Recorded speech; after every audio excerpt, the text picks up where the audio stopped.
I remember that in the past I had desires that I couldn't let it go, that I couldn't compromise for less, that I couldn't settle for less. I remember that when I was a little bit younger, all those desires needed to be fulfilled no matter what. I couldn't settle for less. I wouldn't agree for less. And those desires, of course, were pertaining to my lifestyle, relationships, or business. Similar to you, you had in your past desires that you couldn't just let it go unfulfilled. You had to do. And the price, it didn't matter. It didn't matter whether you were going through suffering or pain. It just didn't matter. You had to fulfill. You knew that you had to do it, that you knew that this will fulfill you. And why is that? Because we just basically didn't have fulfillment. We felt that those desires were so important for us, that they play so major role in our life. But why is that? Because we didn't have control. We were so unhappy without it. If we were alone without our partner, we didn't have control. We felt so empty inside. We were suffering. So we were ready to do anything to have that partner. So we would feel fulfilled. We would feel happy. And the same, of course, pertains to any realm of our life, also spiritual life. So once we had been through whatever we had been through, and we fulfilled that desire, we thought that we had control. We knew that we were going to do whatever was required for us to keep that fulfillment. We just were so certain about our life. We knew what to do next. We knew how to do it again and again and again. But you see, sometime later, we were asked by the same ego that were motivating us so many times to accomplish that mission, to accomplish that desire, to let it go. Just to let it go. But the question was, did we let it go? That's the paradox of life. We didn't have the control, we gained that control, and we were asked to leave that control. But who wanted? I didn't want to leave that control. I didn't want to leave something I had been working so hard for. None of us actually wanted to do such a thing. But why is that? Why we didn't want to let it go? And why we still in our life during this outbreak don't want let it go certain desires, certain controls that we have been working to date so hard. I am reading from my book, Everything is an Illusion. If we want to accomplish 100% of what we secretly dream about, example, some financial success, meeting our soulmate, we need to go through a test thanks to which our desire will be fulfilled. There is nothing for free in this world. Let's realize it. And now, if during that test we act with 30% certainty, the result that we may expect will be no more than 30%. That means that if we become uncertain at some point, our dreams won't come true entirely. Success requires true certainty, pure consciousness, devoid of any pain, fear, or suffering. You see, how many times in our life we have meditated, we have prayed, we actually had seen our aim fulfilled, we actually have seen ourselves fulfilled in the future, in that house, with that person, in that business, in that place, with that success, whatever that was or is for you. How many times? And on our way, a week later, a month later, a couple days of later, on that way, we got some challenges. The life challenges were on our way, suddenly, out of the blue, with which challenges we just couldn't agree, we didn't want to deal with. We say to ourselves, to our consciousness, to our mind, or to the universe, I didn't agree for that, I didn't ask for that, I disagree with these challenges. And on the top of that, these challenges, they have nothing to do with our desire, with our meditation, with our prayers, with the aim. So let's say that we wanted to be with someone because we are on our own, and then suddenly different kind of challenges pop out on our life, in our life suddenly, that has nothing to do that I want to be with that person, or I want to accomplish success, financial success, different kind of challenges that has to us nothing to do with that particular desire. We just basically didn't want to agree with them, and still we don't want to agree with them, because in our opinion, why they came? What is the reason? What is the purpose that they have come to us? And you see, those desires, those challenges, we may say, they are interconnected. We created actually them. We are responsible for creating them, although our egoistical body doesn't see in this way, and of course doesn't agree to deal with them, to understand them.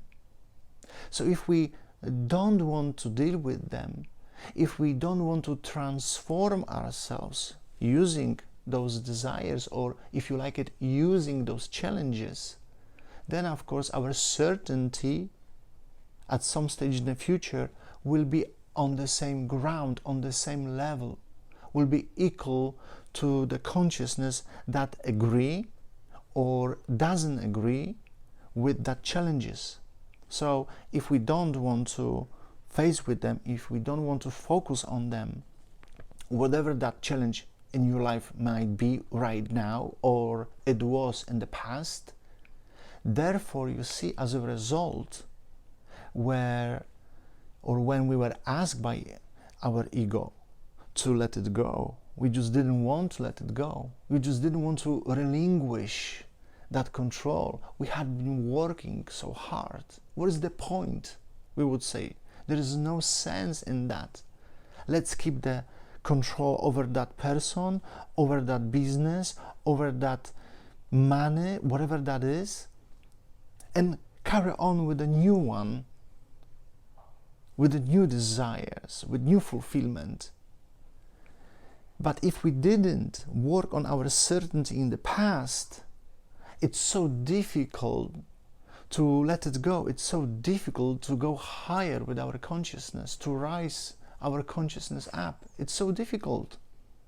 So if today we have desires and we don't want to deal with life challenges because it's not fair, because somebody is just cheating on us or wants to take advantage of us, how do we deal with them?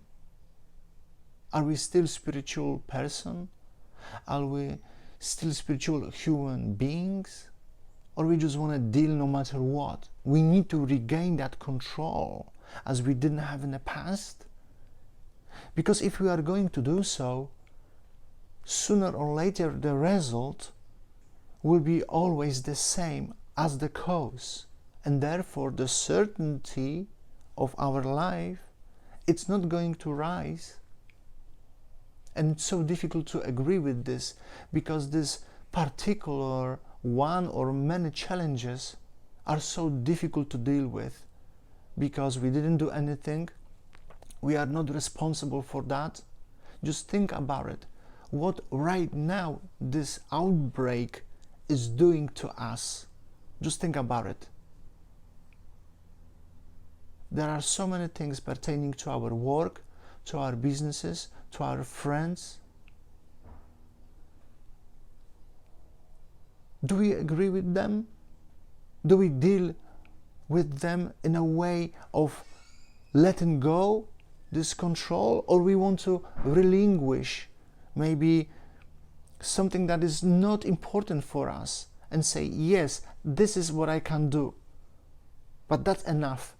If this is what we could have done, and this is 2% certainty, then as a result we will regain and we will rise our consciousness by this 2% only. But it's so difficult because we don't feel responsible for what's happening to our life.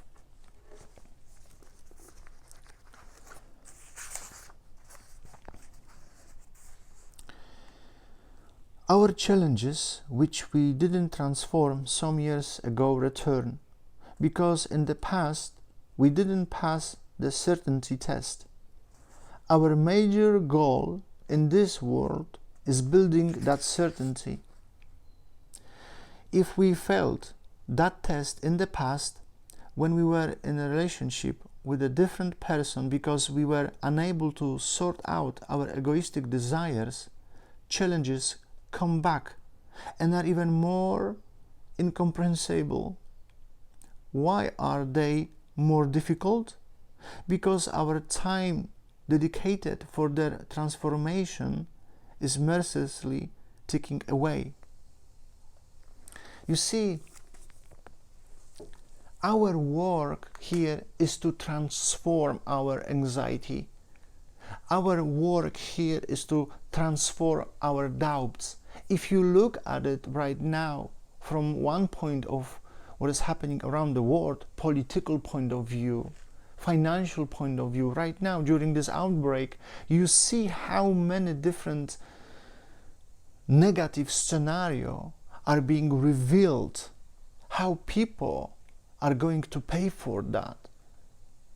People who were so clean and so good maybe are going to be responsible for things we have never thought about.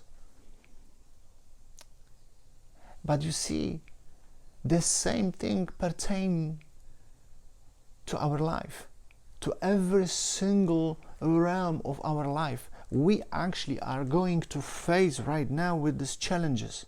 So the question is, how we are going to deal with them? How do we feel we are responsible for them? Do we take responsibility for what is happening right now to our lives?